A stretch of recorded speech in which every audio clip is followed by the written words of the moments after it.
All right, let's jump right in. Today, we're digging into a personality type you've probably seen floating around online, the Sigma empath.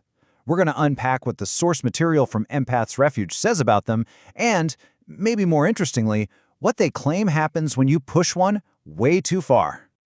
The idea here is basically what happens when you poke the bear, or in this case, awaken the beast within. The whole concept is that provoking someone with this specific kind of sensitivity isn't just a small disagreement. It's like opening Pandora's box. It can supposedly send some serious shockwaves through a relationship. So, let's actually see what that reaction is supposed to look like. Okay, so here's our roadmap. First, we'll figure out what a Sigma empath even is. Then, we'll look at how they react when their line is crossed, all the way from a subtle shift to their so-called weapon of words. And finally, we'll get to the big one, the price of disrespect. All right, first up, the unshakable Sigma empath. We've got to establish the baseline before things get interesting. So, what in the world is a Sigma empath? Well, they're described as being really resilient and composed, calm. But the absolute key here, the thing you really need to get, is that they fiercely defend their boundaries. The whole idea is that they are just not going to back down when someone tries to intimidate them, period. Okay, digging into their core traits. We see things you might expect, like being super calm and not easily impressed by flashy stuff like money or power. But check out this second point, it's pretty interesting. They abide by the immutable laws of physics. What does that even mean? It sounds like they have this unshakable core set of principles they live by, kind of like their own personal gravity. It just is. It makes them predictable in a way, but also absolutely resolute. Okay, so that's the baseline. Now for section 2, drawing the line. This is where we see a really subtle but super critical shift happen when they get pushed. And this is where things start to change. You see, they might start out as really warm, welcoming, and generous, but the moment a relationship starts to feel toxic, it's like a switch just flips. They don't blow up or get loud. Instead, it's this subtle indifference that creeps in. They start building what the source calls impenetrable walls to guard their emotional energy. So, what's the real reason for this shift? It's all about self-protection. Simple as that. They just refuse to get tangled up in mixed signals and drama. They're making a conscious choice to pull back from relationships that drain them, basically putting their own inner peace above everything else. But that withdrawal is just the beginning. Now we get to a much more active form of defense. Welcome to section 3, the weapon of words. This is where their patience runs out and is replaced by something much, much sharper. This is a fascinating concept the source calls shark wit. And the key here isn't just yelling or being obviously aggressive. No, it's way more subtle than that. We're talking about using humor, a little bit of laughter, to deliver these incredibly sharp, cleverly disguised insults that hit their mark with surgical precision. So, how exactly does this shark wit play out?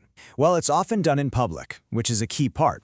It's designed to look like harmless banter to everyone else watching, but underneath, the real goal is to expose someone's manipulative tactics and make them feel a sense of shame. And according to the source, it's done with cold, calculated precision and zero remorse. But what happens when even that incredibly sharp wit isn't enough to stop the behavior? Well, that's when we get to section 4, the price of disrespect. This is what the source basically calls the point of no return. You can actually see the progression here. It follows a pretty clear path. They start from their default setting, unshakable calmness. But then, relentless mockery or disrespect starts to wear that patience down, thinner and thinner, until finally it snaps. And that's when the blazing retorts are unleashed. And here's a really important detail you can't miss. It doesn't necessarily take a long time to get to this point. The sources are pretty clear that sometimes just one major transgression is more than enough to flip that final switch.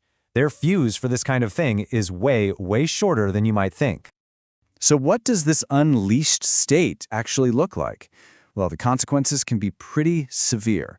This is way beyond just giving someone the cold shoulder. We're talking about actively exposing toxic behavior, which could seriously tarnish reputations. They'll cut you off completely, ignore any requests for help, and basically start treating you with the exact same lack of concern you showed them. And the guiding principle behind all of this? It's reciprocity. It's the idea that their energy and support are a luxury, not a given. And they're simply not going to invest that precious energy in anyone who hasn't treated them with basic respect. For them, a relationship has to be a two-way street or it's a dead end.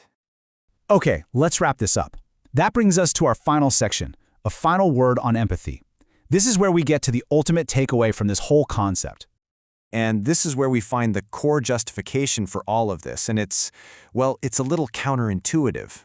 The argument is that if you just perpetually tolerate someone's bad behavior, you're actually hindering their growth. You're not helping them. So in this view, pushing back isn't just about self-defense. It's framed as a way to force a moment of learning, to be a catalyst for mutual respect. And what's really fascinating is how every single one of these pretty harsh actions is framed with a positive, almost heroic rationale, right? Exposing someone's negativity isn't just revenge, it's to shield potential victims. Pushing back hard isn't just anger, it's to foster an environment of compassion. Their most severe reactions are positioned as tools for making the world a better, more respectful place. And that leaves us with the final big question that the source poses, and it's a really interesting one to chew on. Is shedding light on someone's manipulative tactics actually a benefit to society? Does it protect other potential victims down the line? It's a tough question, right? It really makes you think about that complicated line between setting your own personal boundaries and what might be for the greater good.